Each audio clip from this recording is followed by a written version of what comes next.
Hey there, friends and family. This week we're continuing our discussion on self management and self discipline. Because self discipline can often be the barrier between where we are and where we want to be. Last week we talked about really breaking down a goal into the steps it takes to get there and then to exist in what we think we want, what that really means, what the actual price is we have to pay. Once we've determined that and we have a pretty good idea about things, we'll never fully know all the obstacles and challenges until we're in something.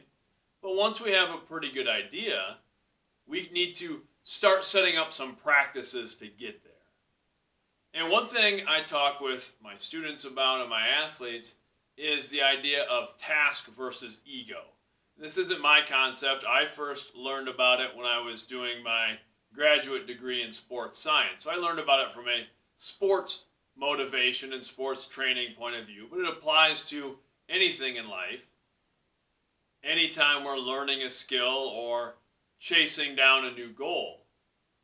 And the idea is there's really two types of kind of motivation orientation, one being task and one being ego, where ego would be more concerned with looking good and winning and those sorts of things. And task orientation is focused more on the task at hand, on the skills that need to be learned and developed to get to the ultimate end result. So, ideally, we want our students and our athletes to be more task oriented. We don't really want them worrying about winning a sports competition because that's too big of a goal. It's too abstract to say, well, what do I want to do? I want to win this game. I want to be the district champion, whatever it might be. That's very broad, and there are many, many components that lead to that. So that's too big by itself.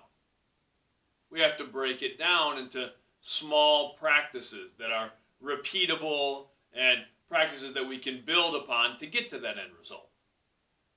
We don't want our students in class always worried about I want to get the A. Just tell me what I have to do to get the A. We want them to ultimately learn the material. So, task orientation is kind of what we're focusing on. Ego orientation isn't entirely bad.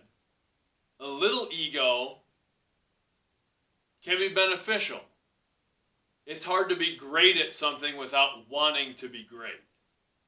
So we do want that. We want that confidence, a little bit of that swagger to say, I'm going to be good at this thing, that I want this thing, and nothing's going to get in my way. That's a little bit of ego, but we don't want ego to be the main driver.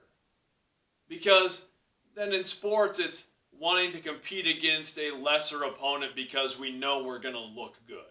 We're going to avoid failure instead of achieve success. We want to have challenges, we just want the strength to overcome them and to learn and grow. So, what we're going to do is I want us to focus on that task orientation.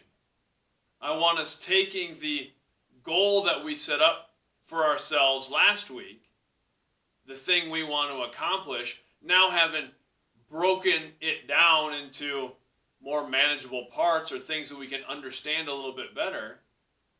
And then I want you to actually commit to a practice that will help get you closer to that goal. And I want it to be something simple and repeatable. And I want it to be something that you can try to do 4 out of 7 days a week. Because sometimes we hurt ourselves by being a little too ambitious with the behaviors we want to set up. We say, well, I'm going to get into shape, so I'm going to work out an hour a day, every day of the week. That's a lot. We're busy, and we may not even build in enough time for recovery in those scenarios. So just something that we can do, simple, repeatable, 4 out of 7 days a week. But if we can do that, we start to build a habit. We take something from the cognitive part of our brains where we really have to think about it and kind of force ourselves to do it, And if we do it enough, it becomes a habit. It's just something we get used to doing. So it could take the form of really anything. If you want to try to improve your mental health, that's a very worthy goal that lends itself to all facets of our lives.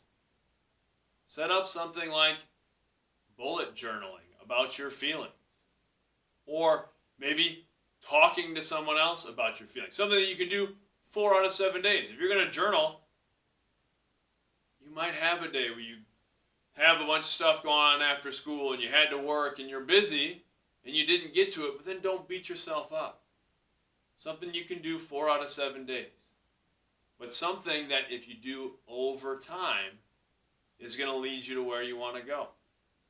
One of the reasons that I love coaching. You see the same thing in the classroom, but if we're in the weight room, it's very easy to see you've been here repeatedly, you get stronger. And sometimes we see that a little faster and a little more measured than we might in the classroom when we're learning some information. But if you do the thing over and over again, you're going to see results. And that will then lead to success in an athletic competition. Doing the homework, doing the classroom work leads to, maybe we want a good score on a test, but it leads to gaining that information. That lends itself to something else. So that's what we're doing. We've broken down a goal.